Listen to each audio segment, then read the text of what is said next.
கிறிஸ்து இயேசுவில் எனது அன்பிற்கினியவர்களே, ஆனந்தா கலை தொடர்பகம் செம்மன் குரல் நிகழ்ச்சி வாயிலாக உங்களை சந்திப்பதில் பெருமகிழ்ச்சி அடைகின்றேன்.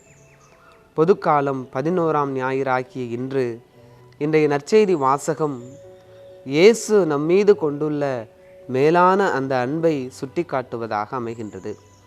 இன்றைய நற்செய்தி வாசகத்தில் அலைக்கழிக்கப்பட்டு சோர்ந்து போன இஸ்ரேல் மக்களை கண்டு நம் ஆண்டவர் இயேசு கிறிஸ்து பரிவு கொள்கின்றார். பரிவு என்பது அன்பை விட மிக ஆழமான ஒரு வார்த்தை. பரிவு என்பது ஒரு சொல் அல்ல, அது ஒரு செயலாக பரிணமிக்கக்கூடிய ஒரு வார்த்தை. பரிவு என்பது ஒருவரோடு உணர்வு ரீதியில் ஒன்றித்திருப்பது அல்ல, அவரோடு இணைந்து செயல்படுவது. இஸ்ரேல் மக்கள் பல்வேறு கருத்தியல்களால், பல்வேறு தலைவர்களால், பல்வேறு குழுக்களால் அலைக்கழிக்கப்பட்டிருந்த அந்த சூழலிலே இயேசு நல்ல ஆயனாக அவர்கள் மீது பரிவு கொள்கின்றார்.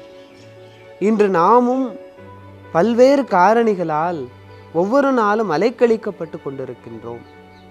புதிய புதிய கருத்தியல்கள், நுகர்வு கலாச்சாரம், சுயநல பண்பாடு, சமூக ஊடகங்கள், இவையெல்லாம் இதுதான் உண்மை என்று சொல்லி நம்மை வெவ்வேறு திசைகளில் அலைக்கழித்து கொண்டுதான் இருக்கின்றன. இந்த அலைக்கழிப்பு சூழல்களிலெல்லாம் நாம் செய்ய வேண்டியது ஒன்றே ஒன்றுதான்.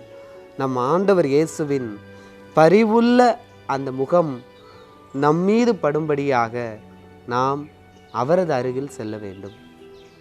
அவர்தான் உண்மை என்று நம்ப வேண்டும். எப்பொழுதெல்லாம் நாம் அலைக்கழிக்கப்படுகிறோமோ அப்பொழுதெல்லாம் இயேசுவின் அருகில் செல்வோம். அந்த உண்மை நமக்கு இளைப்பாறுதலை தரும். அந்த உண்மைதான் நமக்கு வாழ்வை தரும்.